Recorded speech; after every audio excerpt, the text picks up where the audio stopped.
2020 ஊரடங்கை தந்தது ஒரு கண்ணுக்கு தெரியாத வைரஸ். 2026 நம்மை வீட்டிற்குள் முடக்க பார்ப்பது கண்ணுக்கு தெரிந்த எரிசக்தி நெருக்கடி. பெருந்தொற்று பாடம் வெறும் எச்சரிக்கை அல்ல, இன்றைய நிஜம். கொரோனா பெருந்தொற்றுக்கும் உலக விவரங்களின் தற்போதைய நிலைக்கும் இடையே உள்ள ஒப்பீடு இனி வெறும் மிகைப்படுதல் அல்ல, அதுவே நிஜம். கொரோனா போன்றதொரு சூழ்நிலை மீண்டும் ஏற்படலாம். பிரதமர் நரேந்திர மோடி விடுத்த கடுமையான எச்சரிக்கை எல்லைகளையற்ற உலகளவிய பாதிப்புகள் குறித்த ஒரு தீர்க்காதரிசனமான பார்வையாகும். இன்று அந்த அதிர்ச்சி ஒரு உயிரியல் வைரஸ் வடிவில் வராமல் அன்றாட வாழ்க்கை, வர்த்தகம் மற்றும் நாட்டின் தன்மையை அச்சுறுத்தும் ஒரு கடுமையான உலகளவிய எரிசக்தி நெருக்கடியாக உருவெடுத்துள்ளது.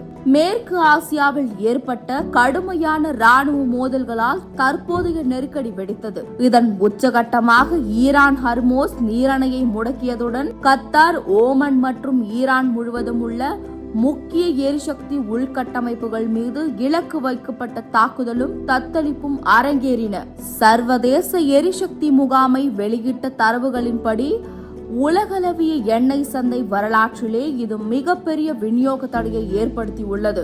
இது 1973 மற்றும் 1979 ஆண்டுகளில் ஏற்பட்ட எண்ணெய் அதிர்வலைகளை விடவும் மோசமானதாகும். உலகளவிய கச்சா எண்ணெய் விநியோகம் ஒரே இரவில் முன்னென்பது இல்லாத வகையில் 13% சரிந்தது. கச்சா எண்ணெய் விலைகள் புதிய உச்சத்தை தொட்டு ஏப்ரல் நடுப்பகுதியில் ஒரு பேரல் $130க்கும் அதிகமாக உயர்ந்தது. பின்னர் அவசர கால இருப்பு வெளியீடுகள் மற்றும் தற்காலிக போர் நிறுத்தம் காரணமாக $100க்கு மேல் சற்று தன்மை அடைந்தது.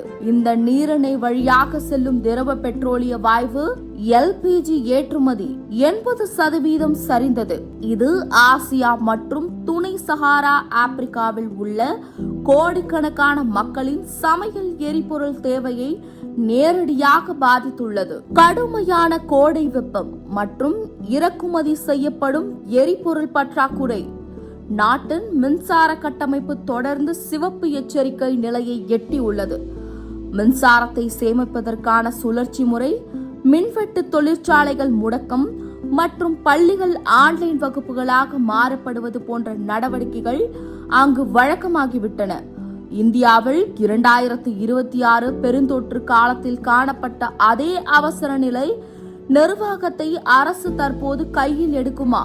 உலகளவிய கச்சா எண்ணெய் விலை உயர்வதை தொடர்ந்து நீதி நெருக்கடியை சமாளிக்க உள்நாட்டில் பெட்ரோல் மற்றும் டீசல் விலையை லிட்டருக்கு $3 வரை அரசு உயர்த்தியுள்ளது. தேவையற்ற பயணங்களை தவிர்ப்பது, அத்தியாவசியமற்ற மின்சார பயன்பாட்டை குறைப்பது, எரிபொருள் மற்றும் மின்சார கட்ட பிரியாரிட்டியை குறைக்க நிறுவனங்கள் வீட்டிலிருந்தே வேலை செய்யும் முறைக்கு மாறுமாறு பிரதமர் மோடி குடிமக்களை கேட்டுக் கொண்டுள்ளார். ஜெர்மனி போன்ற மிகவும் தொழில்மயமான நாடுகளும் இதன் பாதிப்பை உணர்ந்துள்ளன. கடந்த கால நெருக்கடிகளை போலன்றி வளைகுடா நாடுகள் தங்களின் உள்கட்டமைப்பு சேதங்களை சரி செய்ய பணத்தை சேமிப்பதால் மேற்கத்திய நாடுகளின் ஏற்றுமதி சந்தை மந்தமடைந்துள்ளது. இதனால் மேற்கத்திய நாடுகள் அதிக எரிசக்தி செலவு மற்றும் பொருளாதார மந்தநிலை ஆகிய இருமுனை தாக்குதலை எதிர்கொள்கின்றன. இந்த நெருக்கடியின் சமூக பாதிப்புகள் குறித்து இன்டர்நேஷனல் எனர்ஜி ஏஜென்சி கடுமையான எச்சரிக்கையை விடுத்துள்ளது.